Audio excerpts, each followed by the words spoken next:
बिस्मिल्लाहिर्रहमानिर्रहीम सल्लल्लाहु ताला अला मुहम्मद व अला आलिहि व सहबिहि व बारिक वसल्लम। स्टूडेंट्स, आज से हम जो है वो फाइनेंशियल अकाउंटिंग का एक इम्पॉर्टेंट टॉपिक जो है वो स्टार्ट करने जा रहे हैं।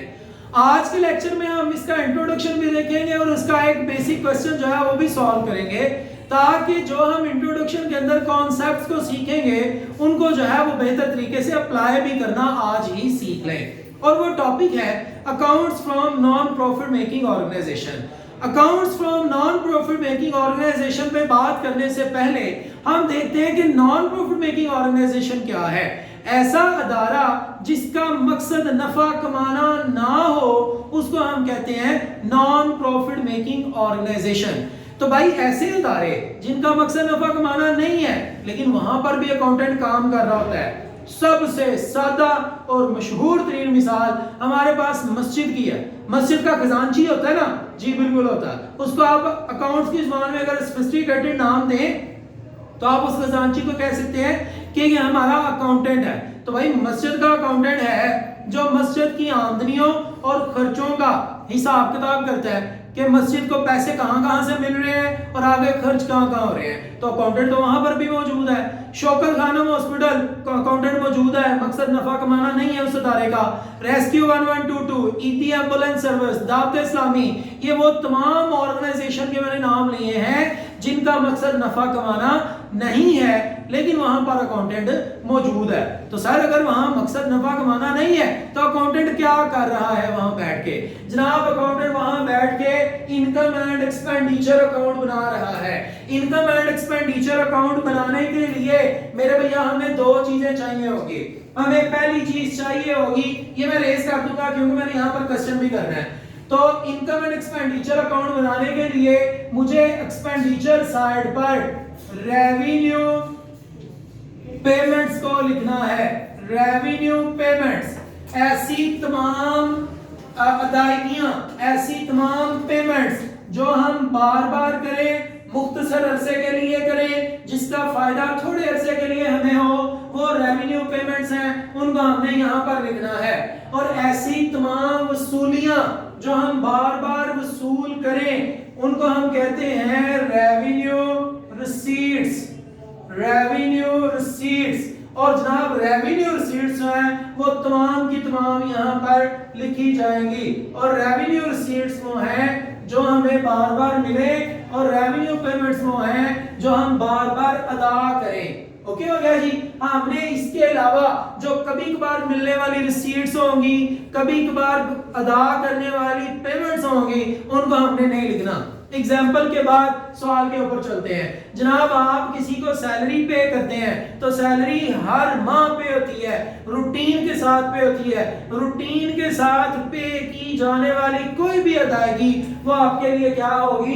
Revenue payment. आपने उसको यहाँ लिखना है। रूटीन जरूरी नहीं हर महीने की हो, हर 2 माह की हो सकती है, हर 6 माह की हो सकती है, इवन हर साल की भी हो सकती है। तो आप याद रखिएगा रूटीन के साथ अदा किए जाने वाले खर्चों को हम एक्सपेंडिचर साइड पर लिखेंगे, रूटीन के साथ मिलने वाली वसूलियों को हम इनकम साइड पर लिखेंगे। ये आपका बेसिक इसका कॉन्सेप्ट है। ड्यूरिंग क्वेश्चन हम जो है वो चीजों को डिस्कस करेंगे। सो आप लोग आ जाएं अपने financial accounting MRF friend Sohail Afzal. जनाब क्वेश्चन नंबर हमारे पास 1 है और ये चैप्टर है आपका accounts from non profit making organization. Question की समरी जो है वो कुछ यूं है, उसने हमें 2 साइड्स दी हैं।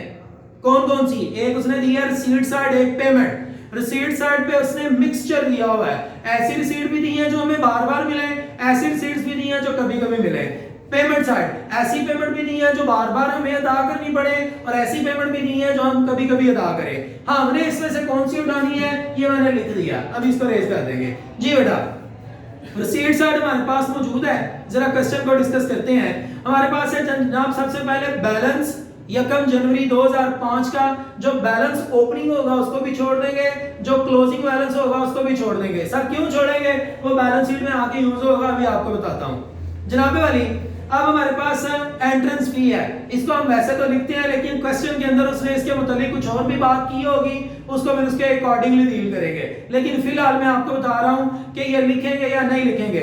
जब मैंने कहना ना लिखेंगे तो इससे मुराद ये होगा कि आपकी रेवेन्यू रिसीट है, और अगर मैं कहूँ नहीं लिखेंगे तो इसका मतलब ये होगा ये कैपिटल है, ठीक है ना। या रेवेन्यू पेमेंट होगी, बोलूंगा लिखेंगे, और अगर बोलूं नहीं लिखेंगे तो वो रेवेन्यू कैपिटल पेमेंट हो सकती है। मुख्तसर ये कि जब लिखनी होगी हमने तो वो रेवेन्यू वाली नेचर की होगी, और नहीं लिखनी तो वो कैपिटल नेचर की होगी, इसलिए नहीं लिखनी। तो जनाब एंट्रेंस फी लिखेंगे, डोनेशन लिखेंगे, सब्सक्रिप्शन लिखेंगे, इंटरेस्ट ऑन इन्वेस्टमेंट लिखेंगे, सेल ऑफ फर्नीचर नहीं लिखेंगे क्योंकि फर्नीचर तो हमने कभी कभी सेल करना है, सो फर्नीचर हमारा एसेट है, एसेट को बेच के पैसे बार बार नहीं मिलने, लिहाजा इसको नहीं लिखेंगे। उसके बाद है जनाब अली सेल ऑफ ओल्ड पेपर लिखेंगे, रिसीट्स फ्रॉम रिक्रिएशन लिखेंगे, मिसलेनियस रिसीट्स लिखेंगे, बुक्स एसेट है नहीं लिखेंगे, प्रिंटिंग एंड स्टेशनरी लिखेंगे, न्यूज़पेपर लिखेंगे, स्पोर्ट्स मटेरियल परचेज। भाई स्पोर्ट्स मटेरियल परचेज से रिलेटेड एक बड़ा इंपॉर्टेंट पॉइंट है, वो जरा सुन लीजिएगा। अगर उसने साल के एंड पे भी बताया हुआ कि हमारे पास स्पोर्ट्स मटेरियल इतने का रह गया, और क्वेश्चन के अंदर भी बताया हुआ, ये जो आपको नजर आ रहा है ना रिसीट एंड पेमेंट अकाउंट, अगर उसने रिसीट एंड पेमेंट अकाउंट के अंदर भी स्पोर्ट्स मटेरियल बताया हुआ है और बाद में उसने एडजस्टमेंट में भी जाके स्पोर्ट्स मटेरियल के मुतालिक बात की है, तो उस सूरत में मेरे भैया जो स्पोर्ट्स मटेरियल है वो आपका एसेट होगा। लेकिन अगर उसने स्पोर्ट्स मटेरियल सिर्फ और सिर्फ बताया हुआ है इसमें रिसीट्स एंड पेमेंट अकाउंट में, और नीचे स्पोर्ट्स मटेरियल के रिलेटेड कोई भी चीज नहीं दी, उस सूरत में ये हमारी पेमेंट साइड पे आएगा, याद रखिएगा।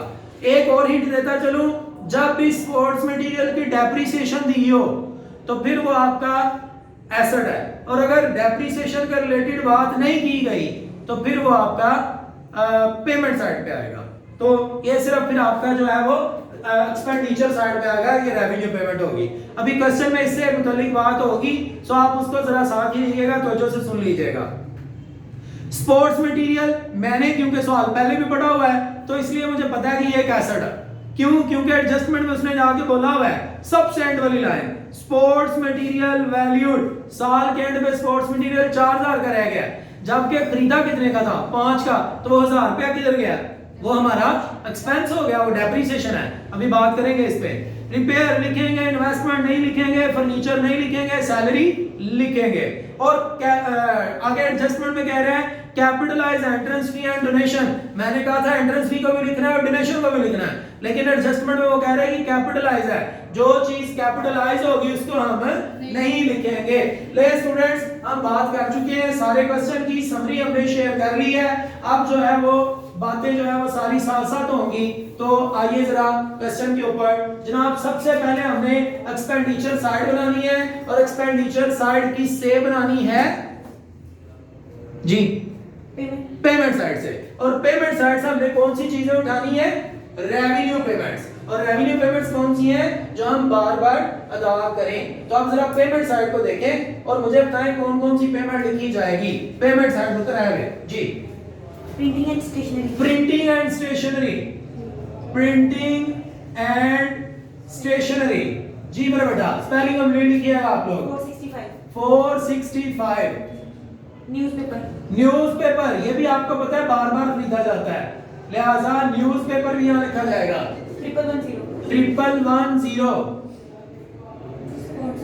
Sports material purchase.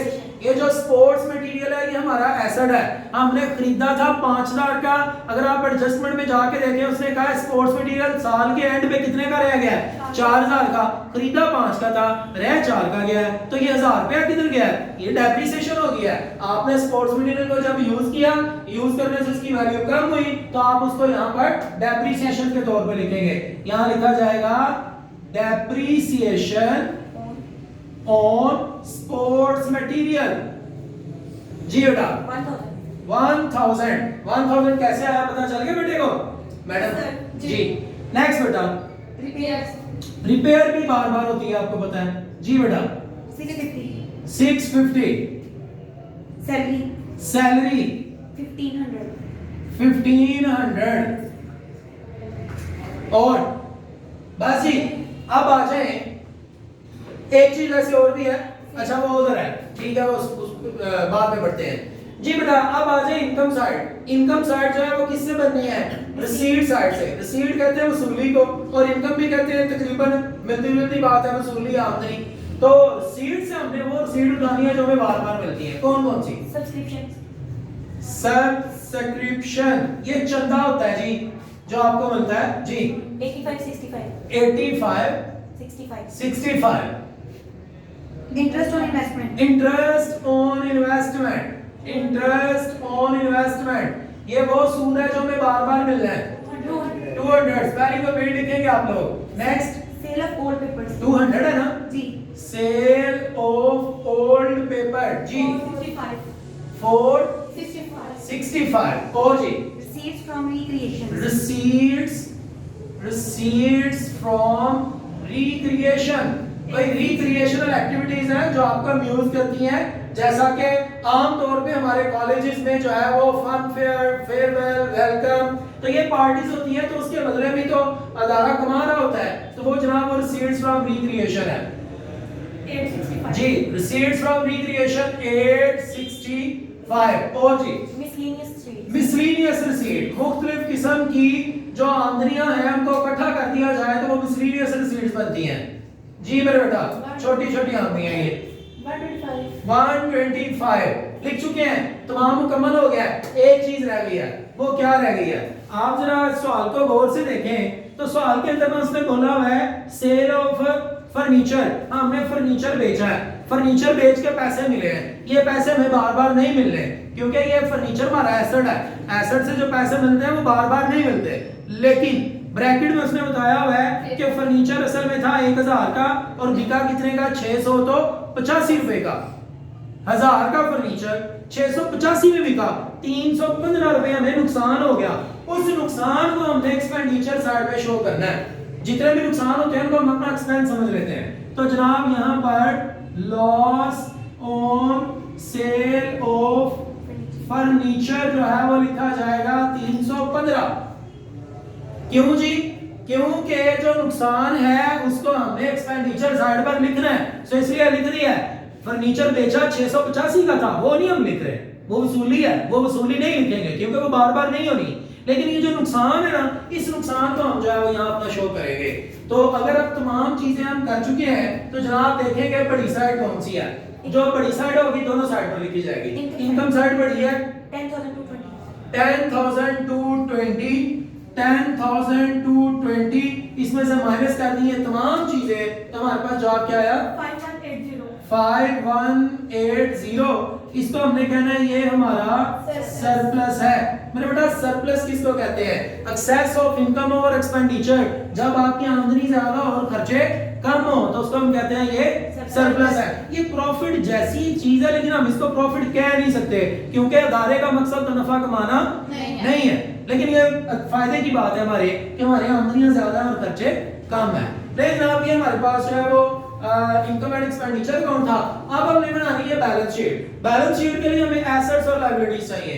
जो चीजें कैपिटलाइज थी, याद रखिएगा, वो तमाम कैपिटलाइज चीजें लायबिलिटी साइड पर आया करेंगी।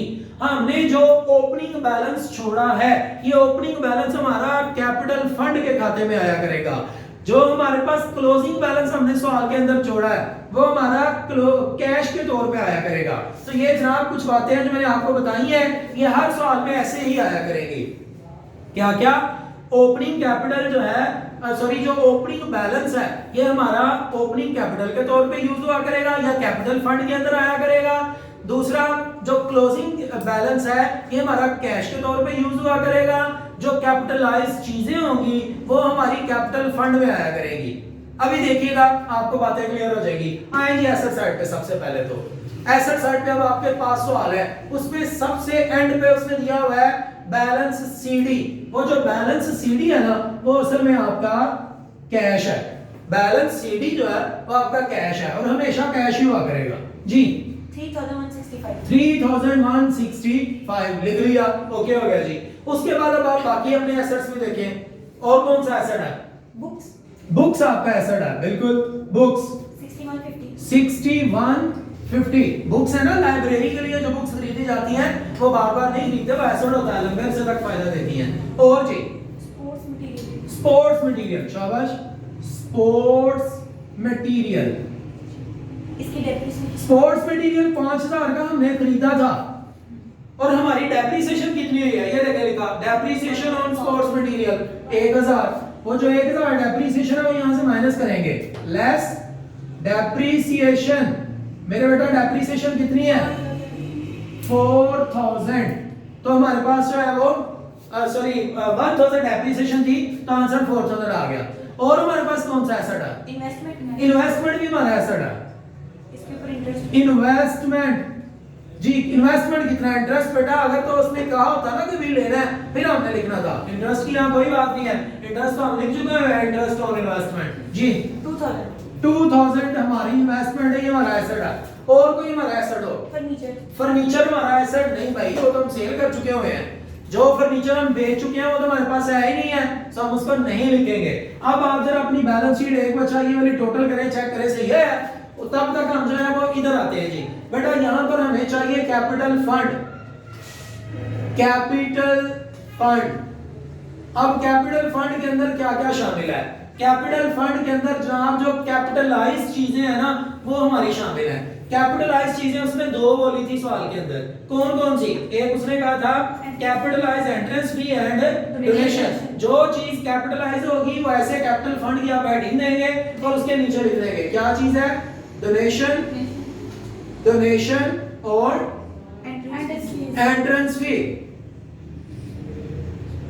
एंट्रेंस फी जी मेरा बेटा कितनी कितनी, डोनेशन कितनी, 650 donation, 6000 donation, 6000 donation, entrance fee 650, entrance fee 650। साथ में मेरे भाई हमने यहाँ पर सरप्लस को भी ऐड किया करना है। अगर आप लोगों को याद हो हम क्या किया करते थे जब प्रॉफिट मेकिंग ऑर्गेनाइजेशन को पढ़ते थे कि जब भी नेट प्रॉफिट आता था ना तो उठा के जाके कैपिटल के अंदर ऐड किया करते थे। तो इसका ये जो सरप्लस है ना ये वाला कैपिटल फंड के अंदर ऐड हुआ करेगा, ऐड सरप्लस, और वो है 5180।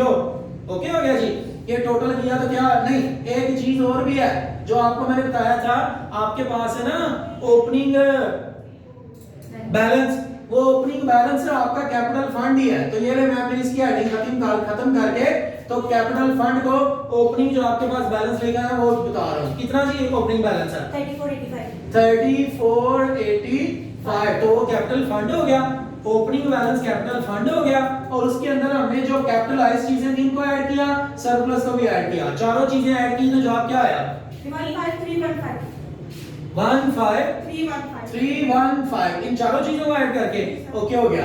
और देखना है कोई हमारे पास लायबिलिटी नहीं है, और कोई लायबिलिटी तो जनाब अब आप टोटल करें तो आपकी दोनों साइड होप्स हो के बराबर होंगी 15315। दुरुस्त है जी। तो ये जनाब हमारे पास क्वेश्चन था, आपने देखा कि हमने किस तरह से इसको किया, इंतहाई सिंपल क्वेश्चन है। आप जो है वो मजीद इंफॉर्मेटिव और बेहतर अंदाज से इजी ट्रिक्स के साथ अपने क्वेश्चंस को सीखने के लिए आफ्ताब अत्तारी ऑफिशियल के साथ जुड़े रहें।